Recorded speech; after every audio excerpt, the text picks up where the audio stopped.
இது மகிமை நேரம். ஆண்டவராகிய இயேசு கிறிஸ்துவின் நாமத்தினாலே உங்கள் யாவருக்கும் என்னுடைய காலை வணக்கத்தை தெரிவித்துக் கொள்கிறேன். மீண்டுமாக இந்த மாதத்திலும் ஆண்டவருடைய வார்த்தையை உங்களோடு சொல்வதிலே மகிழ்ச்சி அடைகிறேன். ஆண்டவர் எனக்கு கொடுத்த நல்ல வாய்ப்புக்காக ஆண்டவருக்கு நன்றி செலுத்துகிறேன். இந்த நாட்களிலே நாம் லெந்து நாட்களை நாம் அனுசரித்து கொண்டிருக்கிறோம். இந்த வருஷத்திலும் இப்படிப்பட்ட இந்த நாட்களை காண ஆண்டவர் நமக்கு ஜீவன் கொடுத்திருக்கிறார். அதற்காக நாம் ஆண்டவருக்கு நன்றி செலுத்துவோம். இந்த நாட்களிலும் அநேக லெந்து நாட்களிலே அநேக கன்வென்ஷன் கூட்டங்கள் மற்றும் அநேக செய்திகளை நாம் ஆலயங்களிலே நாம் கேட்டுக்கொண்டிருக்கிறோம். இந்த நாட்களிலும் கூட அநேக நம்ம ஆண்டவரண்டை நெருங்கி வரக்கூடிய நிறைய வாய்ப்புகளையும் ஆண்டவர் நமக்கு கொடுத்திருக்கிறார். இந்த குறிப்பிட்ட இந்த நாட்கள் மாத்திரமல்ல, நம்முடைய ஜீவியத்தின் எல்லா நாட்களிலும் இறுதி வரையிலும் நாம் என்ன செய்ய வேண்டும்? ஆண்டவருடைய சிலுவை பாடுகளை நாம் தியானிக்க வேண்டும் என்று சொல்லி ஆண்டவர் விரும்புகிறார். ஒரு குறிப்பிட்ட நாட்கள் மாத்திரம் அல்ல.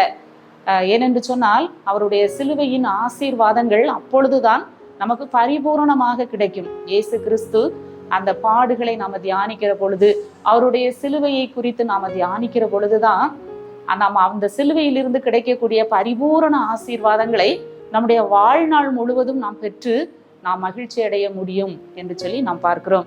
இந்த நாட்களிலே, இந்த வாரத்திலே நாம் தொடர்ந்து சிலுவையை குறித்ததான, சிலுவையில் ஆண்டவர் நமக்கு சம்பாதித்த மீட்பை குறித்து, என்னென்ன ஆசீர்வாதங்களை ஆண்டவர் சிலுவையிலே நமக்காக அவர் உண்டாக்கி இருக்கிறார் என்பதை குறித்தும், அந்த சிலுவையை குறித்தும் ஒவ்வொரு நாளும் நாம் தியானிக்க இருக்கிறோம். நிச்சயமாக நமக்கு பிரயோஜனமாக இருக்கும் என்று சொல்லி நம்புகிறேன். முதலாவதாக கொலோசையர் 1ஆம் அதிகாரம் 14ஆம் வசனம்.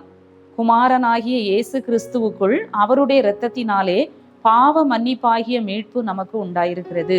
குமாரனாகிய இயேசு கிறிஸ்துவுக்குள் அவருடைய இரத்தத்தினாலே பாவ மன்னிப்பாகிய மீட்பு நமக்கு உண்டாயிருக்கிறது. இந்த நாளிலே ஆண்டவருடைய சிலுவையில் சிந்தின இரத்தத்தினால நமக்கு என்ன ஆசீர்வாதம்?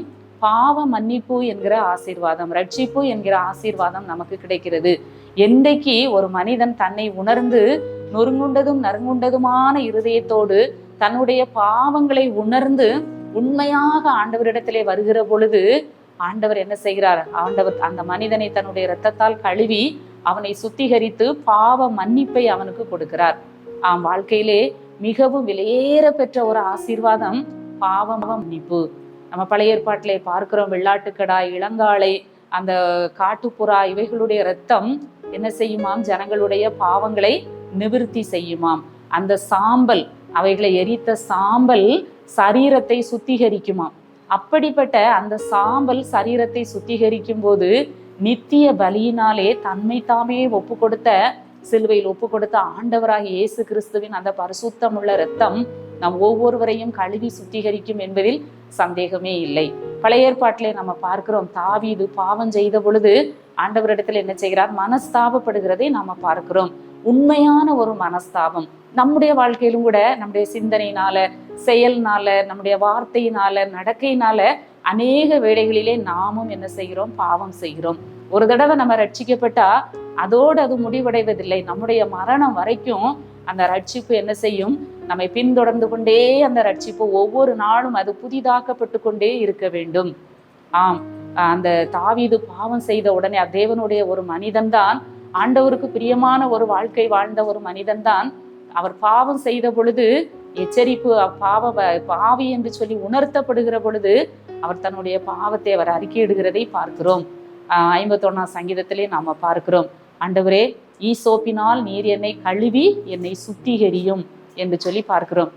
பழைய ஏற்பாட்டு காலத்திலே ஆண்டவருடைய இரத்தம் சிந்தப்படவில்லை.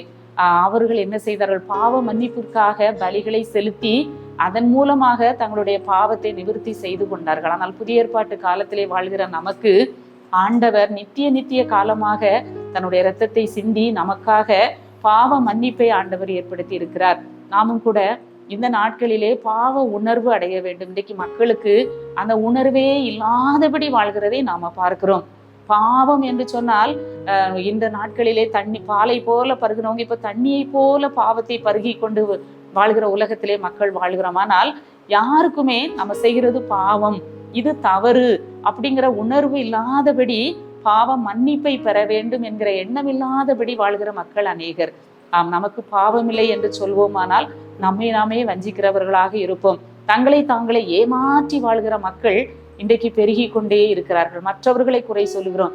நம்மிடத்துல என்ன குறை இருக்கு, ஆண்டவரே என்னிடத்துல என்ன பாவம் இருக்கிறது என்று சொல்லி நம்ம உணர்ந்து பார்க்க வேண்டும். ஒவ்வொரு நாளும் காலை வேளையிலே அந்த சிலுவை அடிவாரத்தில் நின்று, ஆண்டவரே நான் என்னுடைய சிந்தனையினால நான் செய்த பாவங்கள், என்னுடைய உணர்வுனால, என்னுடைய ஆண்டவரே இன்னும் என்னுடைய வாயின் வார்த்தைகளினால் ஆண்டவரே உமக்கு விரோதமாக மற்றவர்களுக்கு விரோதமாக பேசின வார்த்தைகள், யாரையாவது காயப்படுத்தி, யாரையாவது புண்படுத்தி, யாரையாவது நான் அற்பமாக எண்ணியிருந்தால், நம்முடைய காரியங்களை, நம்முடைய பாவத்தை, நம்முடைய நினைவுகள், நடக்கைகளின் பாவத்தை ஆண்டவரிடத்துல நாம் அறிக்கையிட்டு இரத்தத்தால் என்னை கழுவி சுத்திகரியும் என்று கேட்கிற பொழுது மெய்யாகவே அந்த ரட்சிப்பின் சந்தோஷம், பாவ மன்னிப்பின் சந்தோஷம், அந்த நிச்சயம் நமக்குள்ளாக வருகிறது. இதுதான் முதலாவது சிலுவையில் இருந்து நாம் பெறக்கூடிய ஆசீர்வாதம். ஆண்டவர் நமக்கு பழைய மனுஷன் என்ன செய்கிறான், சிலுவையிலே அடக்கம் பண்ணப்பட்டு புதிய மனுஷன், புதிய சுபாவங்கள் நமக்குள்ளாக வருகிறது. பெற்ற ரட்சிப்பை இறுதி வரை நாம் காத்து கொள்ள வேண்டும். நம் பாவம் நிறைந்த உலகத்திலே வாழ்கிறோம். நம்முடைய குடும்பத்திலானாலும் சரி, வேலை செய்கிற இடத்திலானாலும் சரி, சமுதாயத்துல, தெருவுல, எல்லா இடங்களிலும் இன்றைக்கு பாவம் அழிந்து கிடக்கிறது. நம்முடைய சூழ்நிலைகள், இன்றைக்கு நம்ம பாவம் செய்வதற்கு ஏதுவான சூழ்நிலைகள் நெருங்கி நிற்கிறது. பரிசுத்தமாய் வாழ்வது மிகவும் கடினமான ஒரு சூழ்நிலையிலே நாம் வாழ்ந்து கொண்டிருக்கிறோம். எப்பக்கமும் பாவமும் பாரமும் நம்மை நெருங்கி நிற்கிற உலகத்திலே நாம் வாழ்கிறோம். ஒவ்வொரு நாளும் அந்த சிலுவையை நாம் நோக்கி பார்க்க வேண்டும். குற்றமில்லாத மாசற்ற ஆட்டுக்குட்டியாகிய கிறிஸ்துவின் விலையேற பெற்ற இரத்தத்தினால் ஒவ்வொரு நாளும் நாம் கழுவப்பட வேண்டும். நம்முடைய துர்மனசாட்சி நீங்க அந்த தெளிக்கப்பட்ட இரத்தமாகிய இயேசு கிறிஸ்துவின் சிலுவை அடிவாரத்திலே வந்து நின்று நம்முடைய மனசாட்சியை நாம் கழுவி சுத்திகரிக்கிற பொழுது ஆண்டவர் நம்முடைய எல்லா அநியாயங்களையும் நீக்கி நம்மை சுத்திகரிக்க அவர் உண்மை உள்ளவராக இருக்கிறார். நம்மை நாமே நாம் ஏமாற்றாதபடி ஒவ்வொரு நாளும் இந்த நாட்கள் மாத்திரமல்ல, சிலுவை பாடுகளை தியானிக்கிற நாட்களில் மாத்திரமல்ல, ஒவ்வொரு நாளும் நம்மை நாமே நாம் நிதானித்து நாம் ஆராய்ந்து பார்க்கிற பொழுது எத்தனை குறைகள் நம்மிடத்துல இருக்கிறது, எத்தனை பாவங்கள், எத்தனை பலவீனங்கள். நம்முடைய பலவீனத்தினால் எவ்வளவு பாவம் செய்கிறோம். நம்முடைய எண்ணங்களினால், நம்முடைய வாயின் வார்த்தைகளினால் ஆண்டவருக்கு விரோதமாக, மற்றவர்களுக்கு விரோதமாக நாம் பேசுகிற வார்த்தைகள், முறுமுறுப்புகள், இன்னும் பிறரை அற்பமாய் எண்ணுகிற நினைவுகள், எண்ணங்கள் எல்லாவற்றையும் கிறிஸ்துவின் சிலுவைக்கு முன்பாக நாம் நம்மை நிறுத்தி நம்முடைய குற்றங்களை அறிக்கையிடுகிற பொழுது உண்மையான பாவ மன்னிப்பையின் சந்தோஷத்தை நாம் பெற்றுக்கொள்ள முடியும். இந்த காலை வேளையிலே ஒவ்வொருவரும் நம்முடைய சிந்தையிலே நாம் ஆண்டவருடைய சமூகத்தை நோக்கி பார்க்க வேண்டும்.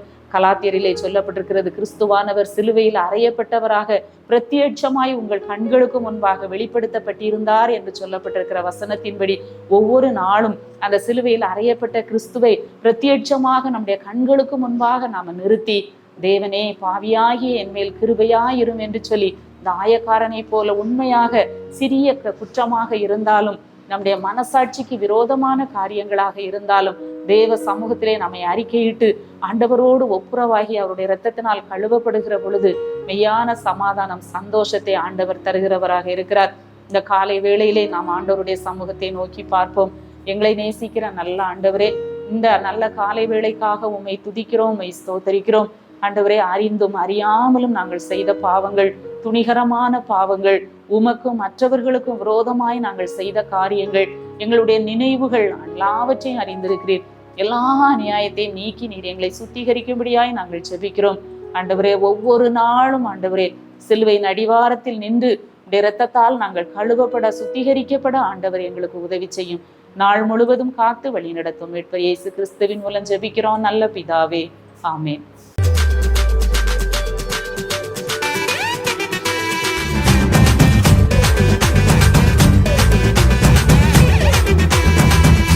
மகிமை மகிமை மகிமை மகிமை மகிமை